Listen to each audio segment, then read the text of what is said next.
Сәлем достар, сіздермен Айгерім. Бүгін біз сіздермен грузинский хачапури по-мегрелски пісіретін боламыз. Дәмі өте ерекше әрі жұмсақ болып шығады. Бұл рецепті тапқанда өзім қатты қуандым, себебі 100% дұрыс шығады. Қамырын қарасаңыздар үлпілдек, өте жұмсақ әрі нәзік болып шықты. Міндетті түрде видеомды соңына дейін қарап, жасап көріңіздер. Ең алдымен қамырын елеп алатын боламыз. Ол үшін бізге ұнды мен електен өткізіп алдым. Жылы су, айран, қаймақ. Қаймақтың қанша пайыз екені маңызды емес. Тұз, қант және ашытқы қажет. Енді ұнымыздың ортасын осылай ашып аламыз. Ашытқымызды, қантымызды, тұзымызды саламыз. Жылы суымызды құямыз.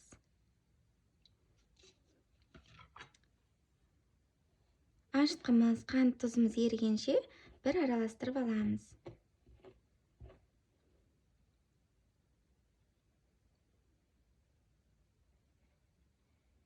Барлық құрамдарын описание бөліміне жазып кетемін. Қанша граммнан қосу керек екенін сол жерден көре аласыздар. Енді айранымызды құямыз.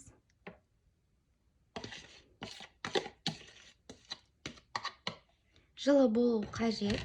Айранда, қаймақта. Қаймағымызды саламыз. Енді жақсылап біріктіріп, қамыр елеп алатын боламыз.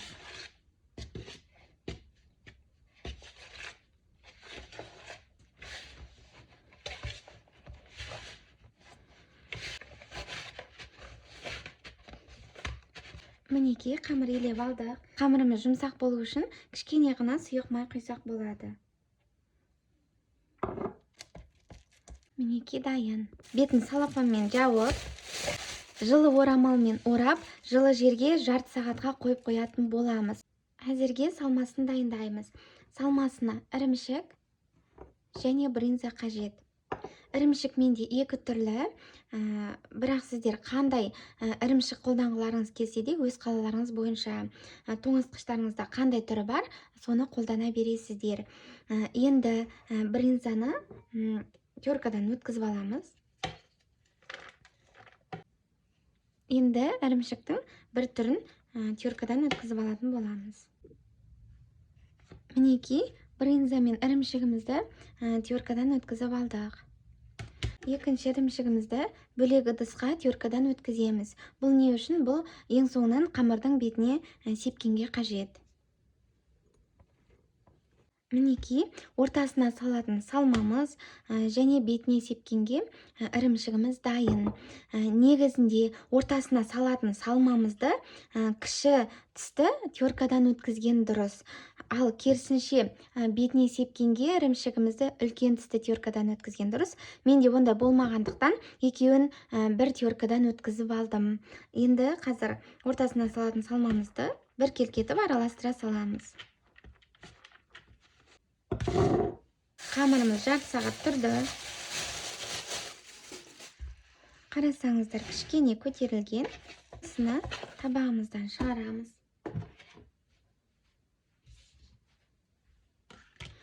Теңдей екі бөлікке бөліп алатын боламыз. Бұл қамырдан екі хачапури шығады, сондықтан қамырымызды екі бөлікке бөлеміз.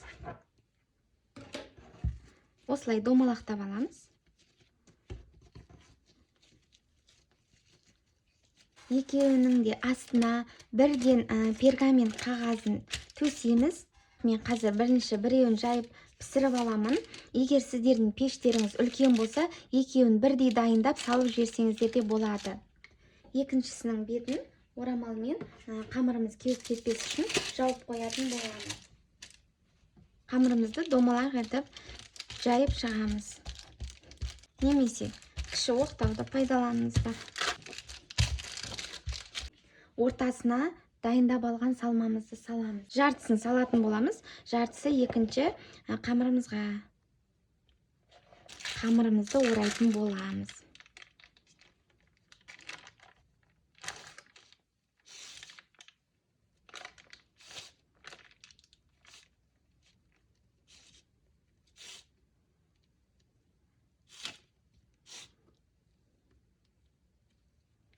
Мінекей орап алдық.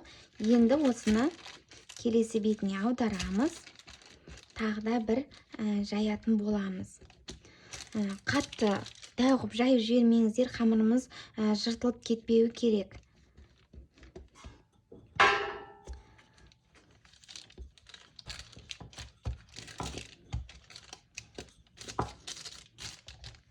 Мінекей дайын. Бетіне жұмыртқа жағамыз. Ірімшігімізді себеміз, жартысын ғана себесіздер, жартысы екінші хачапуриге. Мінекей дайын. Енді осына ішіміздің табағына саламыз. 200 градуста 15-20 минут қамырымыз қызарғанша пісіріп алатын боламыз.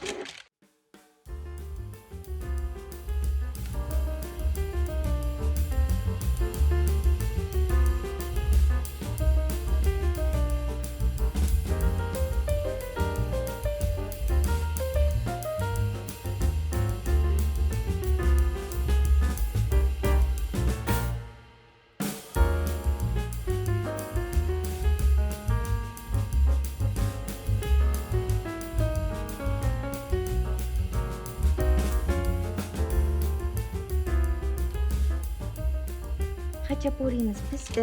Енді осыны қағазымен сыртқа шығарамыз. Екінші хачапуримizді саламыз. Тағы да 200 градуста 15-20 минут пісіріп алатын боламыз. Піскен хачапуримizдің үстіне сары майды жағып шығамыз. Ыстық күйінде жағыңыздар. Мінекей бірінші хачапурimiz дайын. Осылай сары майды жақпай-ақ немесе әр жеріне аз-аз бөліктен бөліп қойып қойсаңыздар да болады, өзі еріп кетеді. Екінші хачапурimiz да пісті. Біріншісінде тез-тез ыстық күйінде майымызды жағып шығамыз. Қазір майларымыздың бәрі еріп, қамырымыз жұп-жұмсақ, өте дәмді болып шығады. Мінекей хачапуриларымыз да дайын. Шынымен де дәмі ерекше болып шықты. Менің рецептерім барлығы бір жасағаннан шығады. Сондықтан еш қорықпастан жасап көріңіздер. Мені қолдап, каналыма тіркеліп, лайк басып кетуді де ұмытпаңыздар. Ас болсын.